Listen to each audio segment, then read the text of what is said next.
Hi, everybody. Welcome, everybody, to the Pre-Health Student Organization Spotlight Series, February 11th. This series is presented by the Career Center, and you're going to learn about 3 student organizations, pre-health related student organizations on campus. This is the agenda for today. The first student org app is Be the Match on campus at UCLA, and Ashita Tanwar will be representing the organization. You will also hear about Bruin Surgical Undergraduate Society and Bruin Medical Review. So I will stop my share and I am inviting Ashita to start her presentation.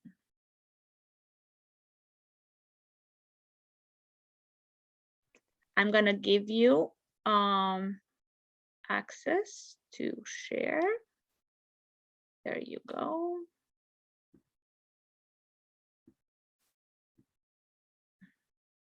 Okay, so I'm Ashita. I'm with Be the Match on campus, and we are a newer organization, and most people I don't think have heard of Be the Match before, so I'm just going to play a quick video which shows what we do and what this national organization is really about.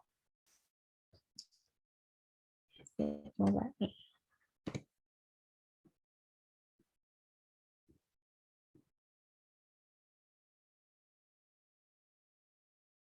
Okay, it's not letting me play the video, but no worries. I'll just touch on it myself. So Be the Match manages the world's largest and most diverse donor registry. We match patients with blood cancers like leukemia, aplastic anemia, other diseases with donors for bone marrow or stem cells.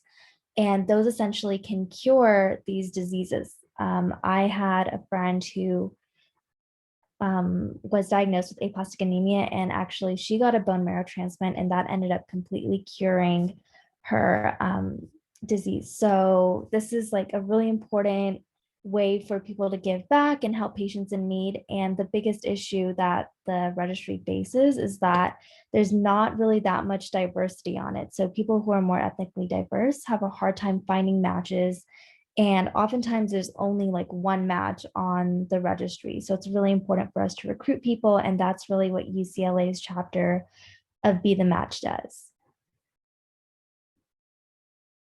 So 70% of patients actually can't find a match within their family. And this is a statistic that isn't commonly known. Most of the time when you think of like, oh, I need a matching blood donor or matching anything donor, oh, I'll find someone within my family, like my sister, my cousin. But this is a pretty surprising statistic that only like 70% of patients can't find a match at all. And there are 14,000 patients waiting for a bone marrow match each year. So this affects a huge number of people. And they're always looking for someone who could match to one of these patients. And oftentimes it takes about 3 to 4 years to find a healthy, willing, and acceptable match. And patients are most likely to be a genetic match actually with a donor who shares their ethnic heritage.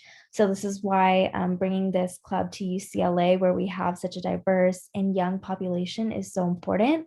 And we work pretty closely with different ethnic groups on campus to make sure that we're recruiting from those ethnicities so there's better representation on the registry.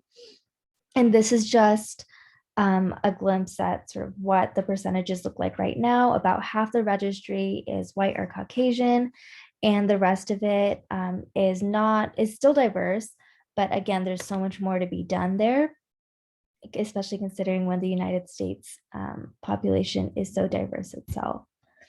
And this is one of the most stark statistics, actually, that someone with a white or Caucasian descent has a 3 times chance of finding a match than someone who is of Black or African American descent. And this is really what the club on campus works towards fixing, making sure that there is more ethnically diverse people on the registry, and that we're spreading the word that this is something that you can do to help someone, any patient in need. And another big thing is that we do really want young donors because they provide the healthiest cells and the best outcomes for patients. So there are obviously strict rules for people who are donating.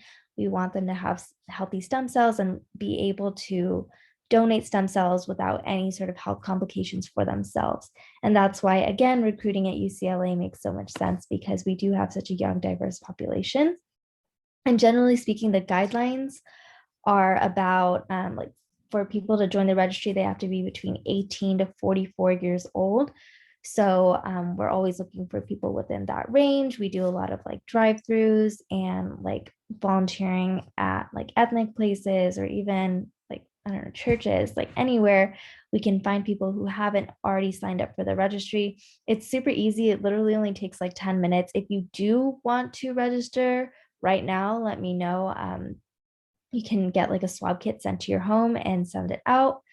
But generally speaking, it's a very easy process. We're just out here spreading the word and making sure people know that this is something you can do to essentially save someone's life.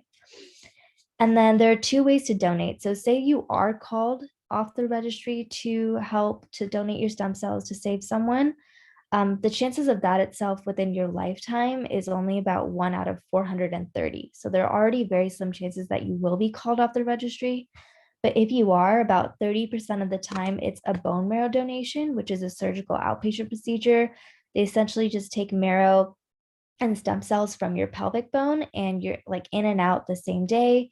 People do say that they feel sore for about a few days, but after that, they're pretty much fine. And this is something that we bring up just because there's a lot of like media frenzy around bone marrow transplants, and that they can be like painful and things like that. So obviously, like, you can pull out at any point of donating, but it's just something that has been sort of overhyped.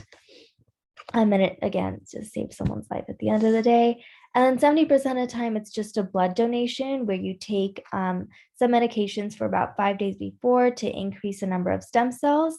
And then they set you up so that the blood goes like out of one arm, the stem cells are collected and back into the other arm. It's literally just like donating blood, and then you're back to your normal routine. So this is like usually how it works. And that's only if you are called to donate. And yeah, so on campus, there are a lot of different chapters of us at different universities, but the one at UCLA is like pretty new. It started in 2020, and we're just hoping to work on fundraising and recruiting people to the registry. And yeah, so if you're interested in registering, you can text UCLA BTMOC to this number. And if you are interested in just joining the club, then I would definitely check out our Instagram and Facebook, our website, to see how you can apply. We have like a year-round rolling application. It's not too difficult or competitive. We just want people who are willing to volunteer. And it's a really great way to get those non-clinical volunteer hours that you'll need, like for, you know, your medical school application, things like that. And if you are just interested in hearing more about us, signing up for a mailing list, then this is how you can do that. And yeah, that's it from me. Thank you so much, Ashita. If you want to drop any of those links in the chat, feel free to, for the other student orgs to maybe have it on their in their information kit. And we're gonna move on to our next presenters. Next up is Bruin Surgical Undergraduate Society, and I believe Asha and Vincent is here to present on that. Yeah. Okay. So hello, everyone. Thank you for watching the recording and also attending. But we're here to present Bruin Surgical Undergraduate Society. I'm Vincent, the secretary. I'm Asha, the director of social. Okay. So our mission is to work to support pre-health students that are interested in pursuing a career in surgery. We saw that a lot of the pre-med clubs on campus just didn't have a focus towards surgery in particular. And we wanted to give that exposure to a lot of people who are interested in that career. That's why we formed this club. So we're specifically geared towards undergrad students that are interested in pursuing surgery. And we work to give exposure in the surgical field by providing members access to certain events and opportunities so that you guys can learn about the field of medicine and collaborate over that shared interest and engage more with the field. And a plus side for us is we actually don't require an application to join the club. If you want to be a general member, you just sign up to be a general member and you have full access to all of our events.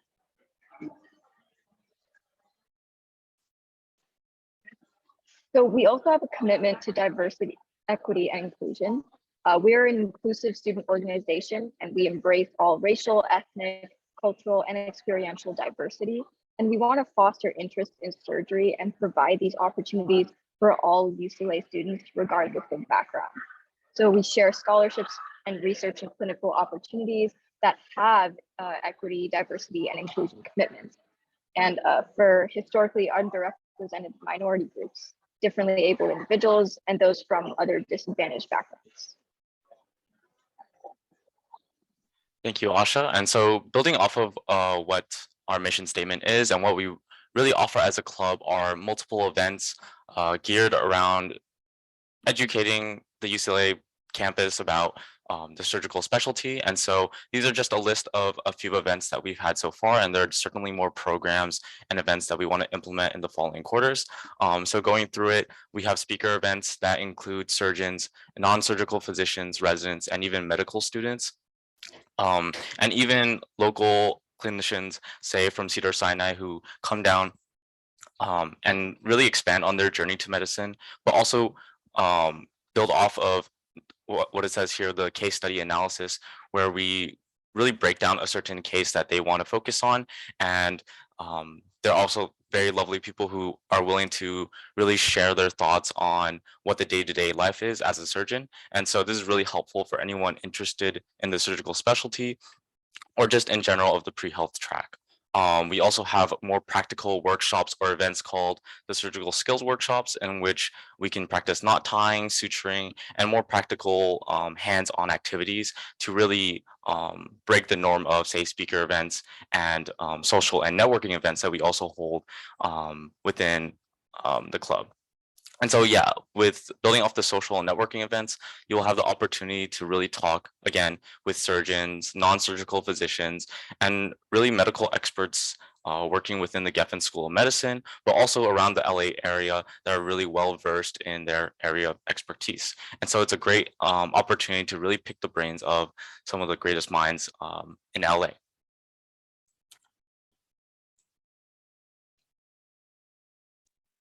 So some of our past events that we have had, last quarter, we started off with an event with a speaker who did obstetrics and gynecology. We had a surgical resident come in we had a surgical resident come in and actually speak about general surgery, apologies. And then after that, we had a surgeon for urologic surgery, Dr. Murad Day, and he was from Cedars-Sinai Medical Center, and he came in and spoke about his daily life as a surgeon, ways that he copes with the stress. And this quarter, we started off with finding research and clinical opportunities, a presentation, and we covered certain topics on how to find research at UCLA or in the LA area in general. And we covered how to find and join a research lab, how to reach out to a doctor, how to find shadowing opportunities, and what kind of clinical experience opportunities are available within UCLA and in LA in general, and what opportunities there are to engage with the surgical field in general. You can actually see all of our event recordings at this link here, and we can drop that in the chat later. And about 2 weeks ago, we also had an event where we had 2 fellows from obstetrics and gynecology. They came and spoke about their life as an OBGYN. And they also did a really in-depth case study of a certain surgical procedure. So those are kind of some of the events that we start to put forward. Yeah, and now talking about some of the future events we'll have later in this quarter, but also spring quarter and further on. We have, in week 7, we have a speaker series that features neurologist and neurosurgeon Dr. Lerner and Dr. Fala, that we'll, again, cover case studies, but also really expand on what neurosurgery and what neurology really focus on and what their day-to-day lives are. So it's a great opportunity to talk to them, who are obviously experts in a very special field of pediatric surgery. And so please come out to that event if you can. But looking further ahead into what we plan to implement next quarter and beyond are research and journal club subcommittees. in which we invite all general members to participate and really delve deeper into surgical literature and really understand the meaning of the procedures we go over in the speaker series, or even just general interest in research literature. And to build upon that, we also plan to have these journal clubs and these meetings contribute to a possible publication. And for the surgical course, which is my personal kind of favorite idea or kind of biggest emphasis, is that we as a club can create a curriculum that surgical residents or from the Geffen School of Medicine can teach to all UCLA students. And so this is definitely a huge work in progress and also relies heavily on the excitement and just enthusiasm of our general members. So again, we invite everyone to join the club and definitely contribute to an outline we can have for the curriculum. Yeah, and so that was all that we had to present today.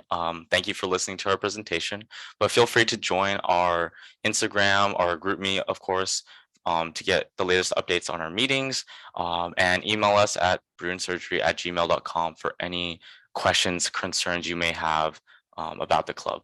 And once again, to reemphasize that we are an all-inclusive club, and so even if you are interested in surgery or if you're not so sure if you're interested, please join. And I think it's a great experience for everyone to really learn about such a minute or such a lesser known specialty. Yeah, so thank you again. Yeah, and I just dropped the link to our website in the chat, so you guys can check that out, check out some of our past events, and also follow us on social media and come to some of our events that are coming up soon. Thank you.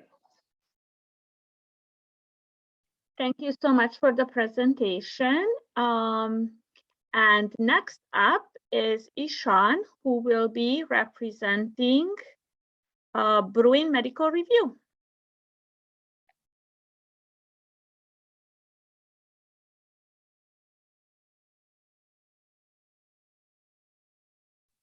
You are muted, Ishan. Sorry.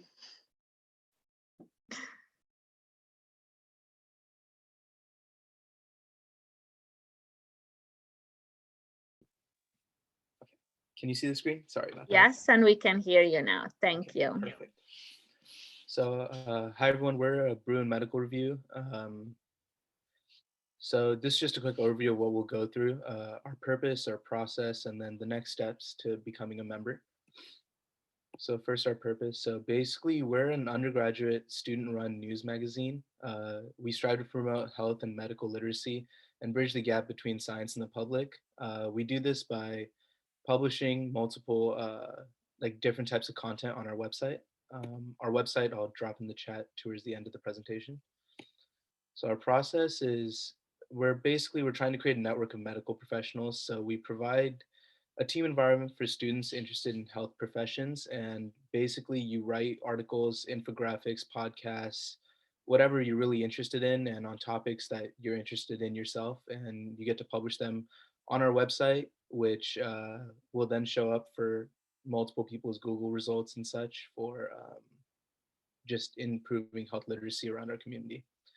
And then we also work with local communities and outreach projects. Our major one currently is we actually host writing workshops with the high school students at Walt Whitman High School. And we are with them about once a month. So this is an example of like what like an article would look like and what an infographic would look like on our website itself. These basically would go through an editing process, and it would end up being posted on our website after a small process of figuring out the content, sorry. And then basically, people always ask what they can write about once they've joined the club. Essentially, whatever you're interested in. Most ideas get approved by your leaders, and you can almost write anything. The only thing we would ask is we want to really keep it at a literate level for around an 8th grade level. So it's a little bit hard to write about complicated things at a lower level, but it's definitely a skill that you'll learn as you're within the club. I think Kavya will take over here.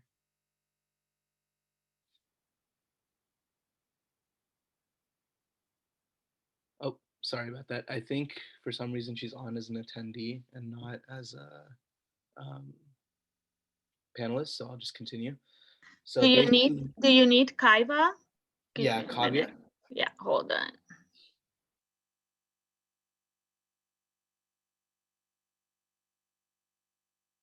She's joining you soon. Okay, perfect. I'll go ahead and I'll just continue with this slide, and when she can take over.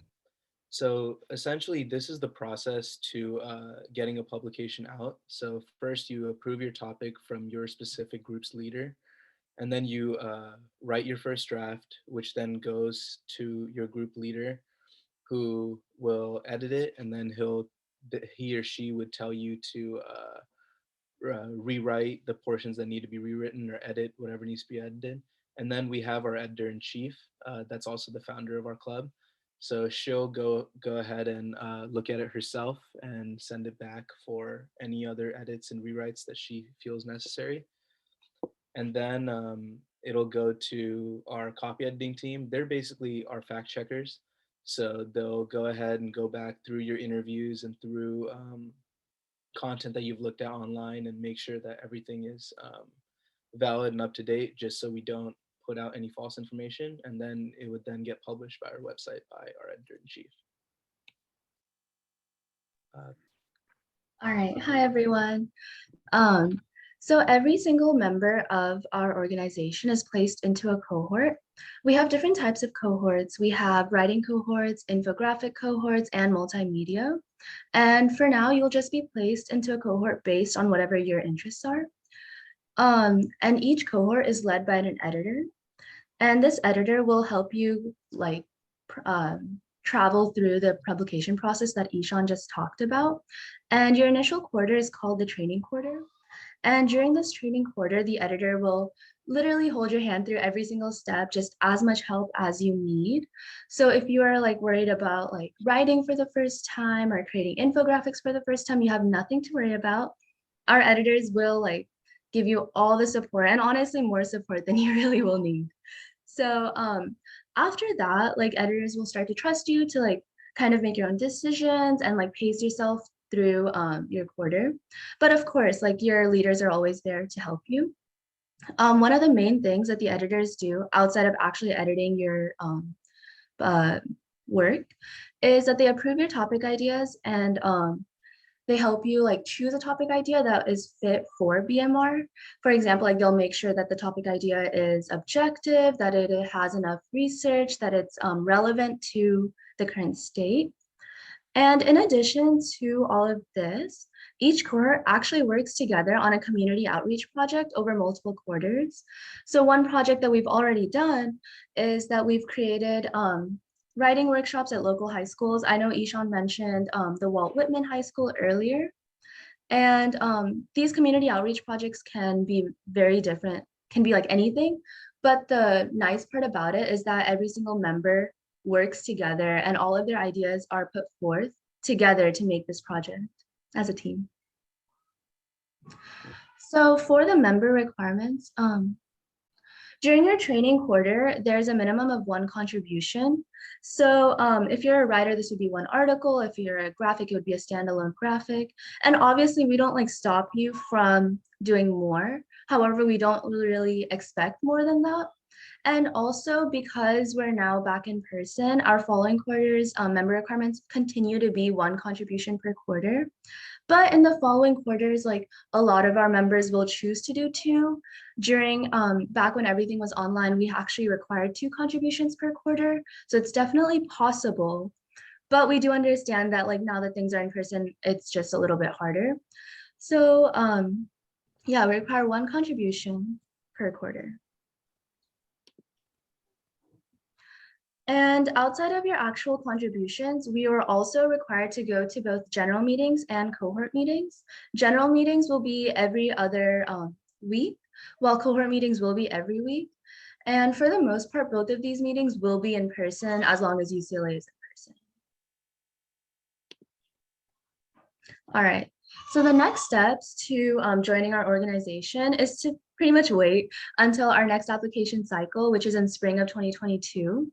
But if you would like to be on top of it, I would definitely follow Bruin Medical Review on Instagram and join our mailing list, and we'll go ahead and let you know when we open our spring application cycles. I'm going to go ahead and put the link in the chat right now.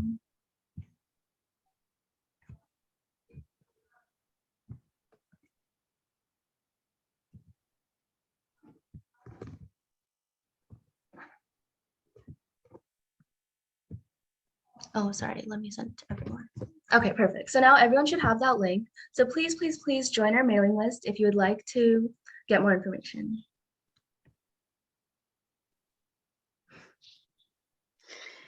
Thank you And so much. Oh, sorry, go ahead, Kaida. nothing. I was just going to say, if you had any questions, you can feel free to email our BMR email. Perfect. Thank you, guys. I also put our website in the chat below. A lot of times I think that's one of our biggest pulls. So we would love for you guys to go to that website and see. It's actually a really well-made website, and that's actually where you would get published. Thank you. Thanks, everyone.